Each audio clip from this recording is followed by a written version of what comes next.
Welcome to Jeeva's cooking. இந்த வீட்டில் என்ன பார்க்க போகிறோம் அப்படின்னா, நம்ம வந்து வெங்காய பணியாரம் பாருங்கள். குட்டி வெங்காயம் போட்டு நல்லா கட் பண்ணி உள்ளே போட்டு வெங்காயத்தை போட்டு நம்ம பணியாரம் சுட போகிறோம். இதுக்கு வந்து நான் வந்து இந்த அளவுக்கு மாவு எடுத்துருக்கேன். நம்ம தோசை மாவு, இட்லி மாவு எதுனாலும் எடுத்துக்கலாம். இல்லை நீங்கள் பச்சரிசி அரைச்சி மாவு எடுக்கனாலும் எடுத்துக்கலாம். இப்போ வந்து இதை கட் பண்ணிடலாம். பாருங்கள், ஃபஸ்ட்டு இதுக்கு தேவையான உப்பு சேர்த்து நம்ம வந்து கரைச்சி விட்டுடலாம். இப்போ வந்து ஒரு பேன் எடுத்துகிட்டு கொஞ்சமாக எண்ணெய் சேர்த்துட்டு கொஞ்சமாக பாசிப்பருப்பு, இப்போ நீங்கள் வந்து கடலைப்பருப்புனாலும் சேர்த்துக்கலாம், போட்டு இந்த டைமில் கொஞ்சம் வத்தல் போட்டுடலாம்.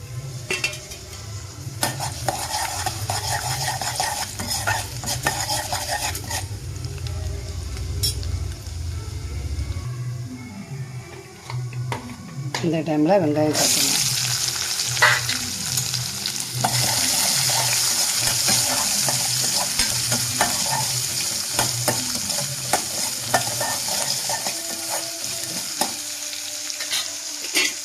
இன்னும் கருப்பு சேர்த்துக்கலாம்.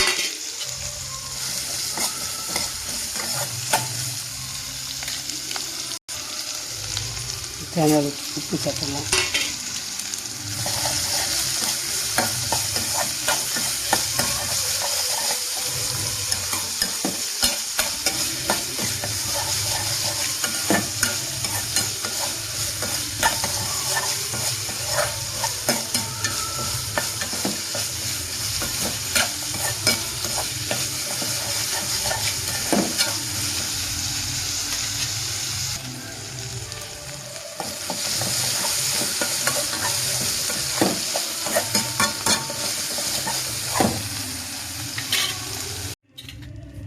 இந்த நேரத்தில் நம்ம என்ன பண்ணிடலாம், இதை அப்படியே இந்த மாவுக்குள்ளே போட்டுடலாம். கொஞ்சமாக மல்லி இலையை போட்டுடலாம். அதுக்கப்புறமா நம்ம இதை என்ன செஞ்சுருவோம், போட்டுருவோம்.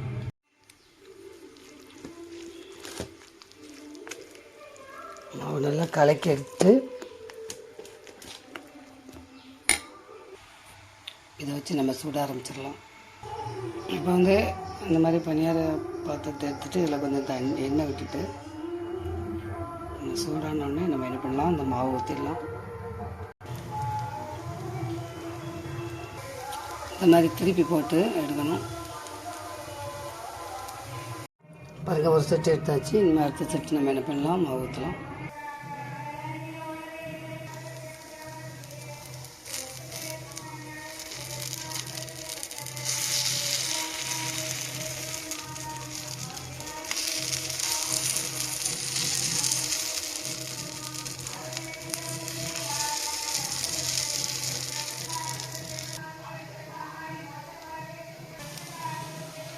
இந்த மாதிரி திருப்பி போடுங்க. நல்லா வெந்தப்பறம் எடுத்துடலாம். பாருங்கள், இந்த மாதிரி நம்ம வெங்காய பணியாரம் சுட்டு நம்ம பாருங்கள் கெட்டி சட்னி வச்சு வந்து சாப்பிடலாம். நீங்களும் செஞ்சு பாருங்கள். இந்த வீடியோ பிடிச்சிருந்தால் லைக் பண்ணுங்கள், ஷேர் பண்ணுங்கள், சப்ஸ்கிரைப் பண்ணுங்கள். தேங்க்ஸ் ஃபார் வாட்சிங்.